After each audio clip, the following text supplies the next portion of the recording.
जय जिनेन्द्र। यह कहानी मालव देश के प्रजापाल राजा की है। वे पुण्य पाप और कर्म के सिद्धांत को नहीं मानते थे। स्वयं धर्म को नहीं मानते हुए भी उनकी पत्नियां जिस किसी भी धर्म को मानती उन्हें उस धर्म की आराधना करने की सुविधा में प्रदान करते। उनकी दो पत्नियां सौभाग्य सुंदरी और रूप सुंदरी। सौभाग्य सुंदरी मिथ्यात्व धर्म को मानने वाली थी, इसलिए उसने अपनी पुत्री को मिथ्यात्व धर्म सीखने भेजा। और रूप सुंदरी जो जैन धर्म को मानती थी, इसलिए उन्होंने अपनी पुत्री को जैन धर्म सीखने भेजा। हाल ही में दोनों पुत्रियां अपनी शिक्षा गुरुकुल से पूर्ण करके लौटती है और उनकी परीक्षा लेने राजा उन्हें राज दरबार में बुलाते हैं। अभी राजा राज दरबार में प्रवेश करते हैं।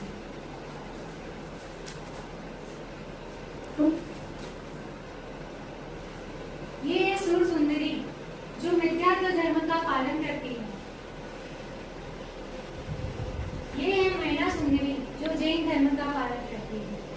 प्रणाम पिताश्री। प्रणाम विराजी। आओ आओ राजकुमारियों, आज हम अति प्रसन्न हैं। आप दोनों गुरुकुल से अपनी शिक्षा प्राप्त करके लौटी हो। यह प्रजा में आपकी शिक्षा की परीक्षा ली जाएगी और हमें पूरा विश्वास है कि आप दोनों इस परीक्षा में जरूर सफल होंगे। जी पिताश्री। इसी प्रकार प्रश्नों का सिलसिला शुरू होता है। राजा राजकुमारियों से प्रश्न करते हैं और राजकुमारियां उनका जवाब देती है। पुण्य से क्या क्या प्राप्त होता है? पिताश्री, धन, यौवन, होशियारी, स्वस्थ शरीर और मनपसंद पात्र, ये सारी चीजें पुण्य से ही मिलती है। तुम बताओ, पुण्य से क्या क्या प्राप्त होता है? पिताश्री, पुण्य से तो विवेक, विनय, चित्त की प्रसन्नता, शील और मोक्ष मार्ग का मिलाप प्राप्त होता है। तुम्हें मेरी बातों में कोई संदेह है क्या? क्योंकि यह प्रजा में जो खुशी है वो मेरे पसाई से है। मैं निर्धन को धनवान बना दूं और धनवान को निर्धन बना दूं।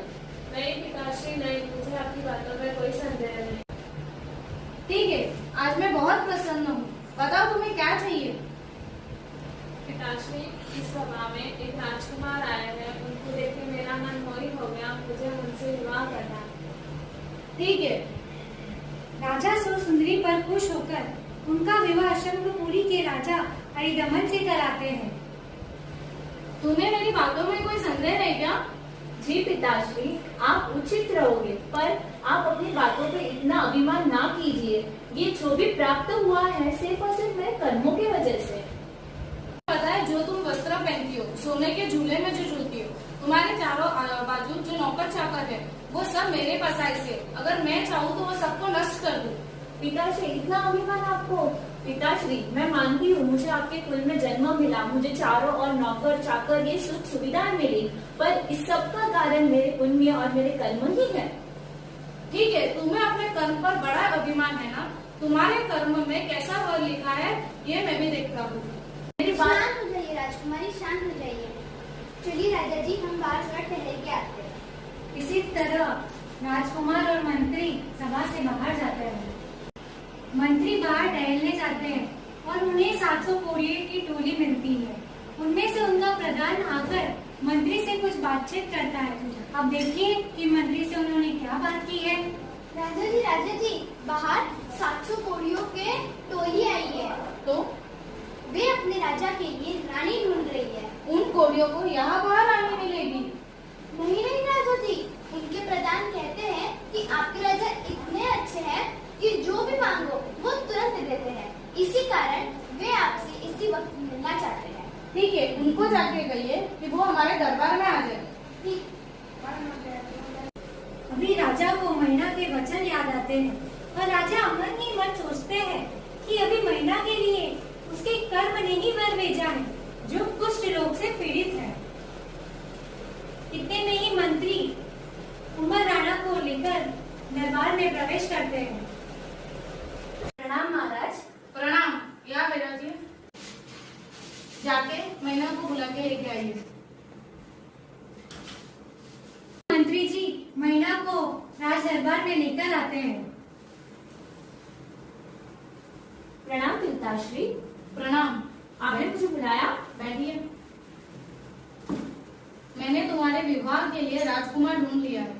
अभी भी तुम सोच लो कि तुम्हें तुम्हारे कर्म का महत्व है या मेरी बातों का। पिताश्री, आपने मेरे लिए वर ढूंढा है तो वो बहुत अच्छा ही होगा। आपने सोच समझ कर ही ढूंढा होगा। बाकी आगे मेरे जो नसीब में होगा वो हो जाएगा। नहीं महाराज, ये आप क्या बोल रहे हो? राजकुमारी नूत जैसी कोड़ी के लिए नहीं बनी है। कौवे के गले में मोतियों का हार नहीं शोभा देता। आप मेरे लिए कोई दासी कन्या हो तो मैं उसके लिए विवाह करने के लिए तैयार हूँ। हाँ ठीक है। मैना अपनी जिद पर अटल रहती है। मैना अपने आप ही उमर राणा के साथ हस्तमिलाप कर लेती है और इस तरह मैना का उमर राणा के साथ विवाह संपन्न हो जाता है। यह दोनों अपने निवास स्थान पर बैठे होते हैं और बातचीत कर रहे होते हैं। राजकुमारी जी, अभी भी आपके पास समय है। आप थोड़ा सोच समझकर विचार कीजिए। आपकी सोच से पाया है मेरे संगत में आकर विनाश हो जाएगी। आप क्या बोल रहे हो? ये मेरे पिताश्री ने 5 लोगों के साक्षी मानकर जिससे मेरा विवाह कराया है वही मेरे लिए भगवान है। आप मेरे भगवान हो। सती कोई पर पुरुष की इच्छा नहीं रखती। जब तक मेरे प्राण शरीर से अलग ना हो तब तक पर पुरुष मेरे लिए बंधु समान है।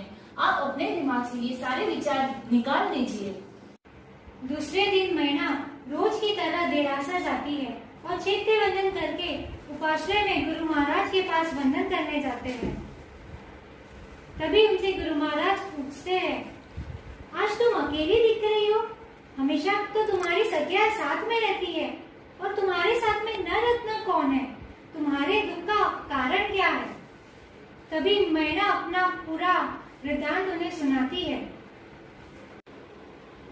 मुझे कोड़ी मिले हैं, मुझे उनसे कोई दुख नहीं है, पर जो लोग जैन धर्म की निंदा करते हैं वो मुझे कतई सहन नहीं होता।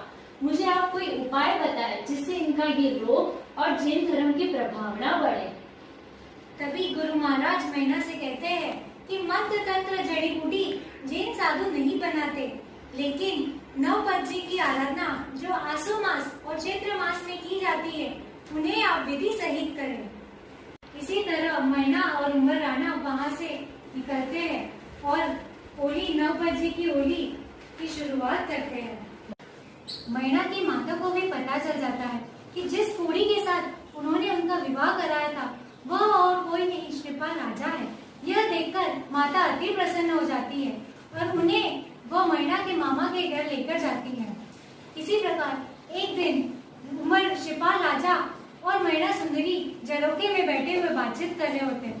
तभी उसी रास्ते से राजा गुजर रहे होते हैं और उनकी नजर मैना पर पड़ती है और वह ये देखते हैं कि मैना किसी अन्य पुरुष के साथ बैठी हुई है। धिक्कार है मुझे खुद पर। मैंने क्रोध में आके गलती की और मेरे क्रोध की वजह से मेरी पुत्री ने भी गलती की, मेरे कुल को कलंकित कर दिया।